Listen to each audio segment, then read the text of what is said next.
रमा एकादशी व्रत कथा। रमा एकादशी व्रत का महत्व। धर्मराज युधिष्ठिर कहने लगे कि हे भगवान, मैंने आश्विन शुक्ल एकादशी अर्थात पापाकुंशा एकादशी का सविस्तार वर्णन सुना। अब आप कृपया करके मुझे कार्तिक माह के कृष्ण पक्ष की एकादशी के विषय में भी बतलाइए। इस एकादशी का क्या नाम है तथा इसके व्रत का क्या विधान है, इसकी विधि क्या है, इसे व्रत करने से किस फल की प्राप्ति होती है, कृपया यह सब विधान पूर्वक आप कहिए। भगवान श्री कृष्ण बोले, कार्तिक माह के कृष्ण पक्ष में दीपावली के 4 दिन पहले आने वाली इस एकादशी को लक्ष्मी जी के नाम पर रमा एकादशी कहा जाता है। इसे पुण्यदायिनी एकादशी के नाम से भी जाना जाता है। इसके प्रभाव से ब्रह्म हत्या जैसे महापाप भी दूर हो जाते हैं। यह बड़े बड़े पापों का नाश करने वाली है। इसका महात्म्य में तुमसे कहता हूँ, ध्यानपूर्वक सुनो। रमा एकादशी व्रत कथा। हे राजन, प्राचीन काल में मुचुकुंद नाम के एक राजा थे। उसकी इंद्र के साथ मित्रता थी और साथ ही यम, कुबेर, वरुण और विभीषण भी उसके मित्र थे। यह राजा बड़ा धर्मात्मा, विष्णु भक्त और न्याय के साथ राज करता था।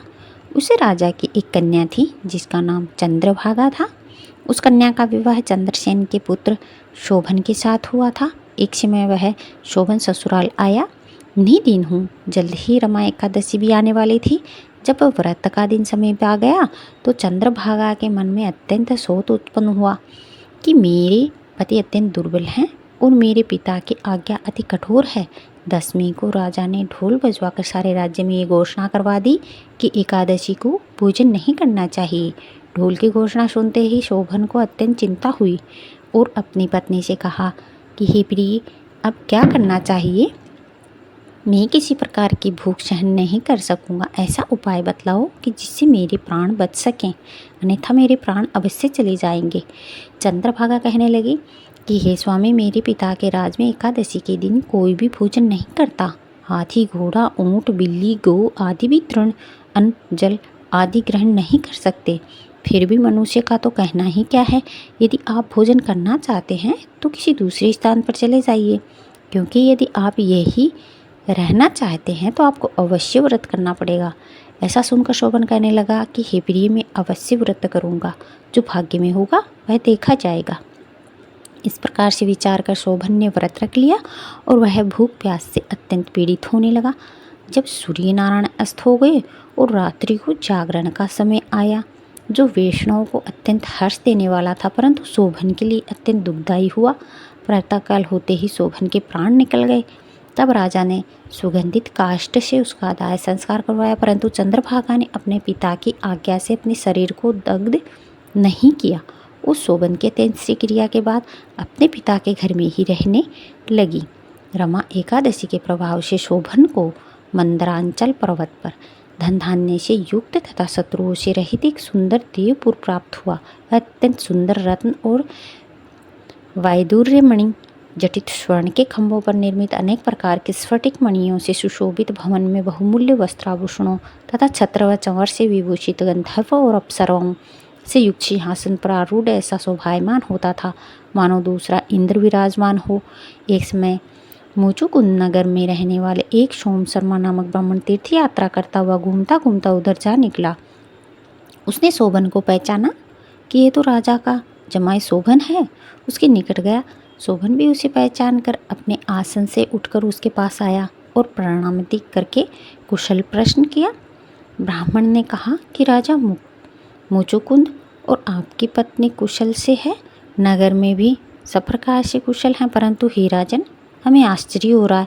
आप अपना वृतांत कहिए कि ऐसा सुंदर नगर जो ना कभी देखा ना कभी सुना, आपको कैसे प्राप्त हुआ? तब शोभन बोला कि कार्तिक कृष्ण पक्ष की रमा एकादशी का व्रत करने से मुझे यह नगर प्राप्त हुआ है, परंतु यह अस्थिर है। यह स्थिर हो जाए ऐसा उपाय कीजिए।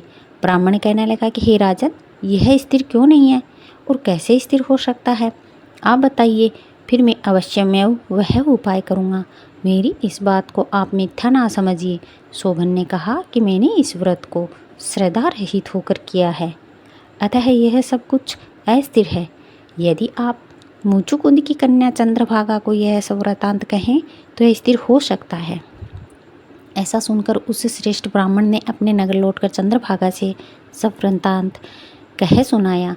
और ब्राह्मण के वचन सुनकर चंद्रभागा बड़ी प्रसन्नता से ब्राह्मण से कहने लगी कि हे ब्राह्मण, ये सब बातें आपने प्रत्यक्ष देखी हैं या स्वप्न की बातें कह रहे हैं? ब्राह्मण ने कहा कि हे पुत्री, मैंने महावन में तुम्हारे पति को प्रत्यक्ष देखा है, साथ ही किसी से विजय न हो ऐसा देवताओं के नगर के समान उनका नगर भी देखा है। उन्होंने यह भी कहा है कि यह स्थिर नहीं है, किस प्रकार वह स्थिर रह सके सो उपाय करना चाहिए। चंद्रभागा कहने लगी कि हे विप्र, तुम मुझे वहाँ ले चलो, मुझे पतिदेव के दर्शन की तीव्र लालसा है। मैं अपने किए हुए पुण्य से उस नगर को स्थिर बना दूंगी। आप ऐसा कार्य कीजिए जिससे उनका हमारा संयोग हो, क्योंकि वियोगी को मिला देना महान पुण्य है। सोम शर्मा यह बात सुनकर चंद्रभागा को लेकर मंदराचल पर्वत के समीप वामदेव ऋषि के आश्रम पर गया। रामदेव जी ने सारी बात सुनकर वेद मंत्रों के उच्चारण से चंद्रभागा का अभिषेक कर दिया। तब ऋषि के मंत्र के प्रभाव और एकादशी के व्रत से चंद्रभागा का शरीर दिव्य हो गया और वह दिव्य गति को प्राप्त हुई। इसके बाद बड़ी प्रसन्नता के साथ अपने पति के निकट गई।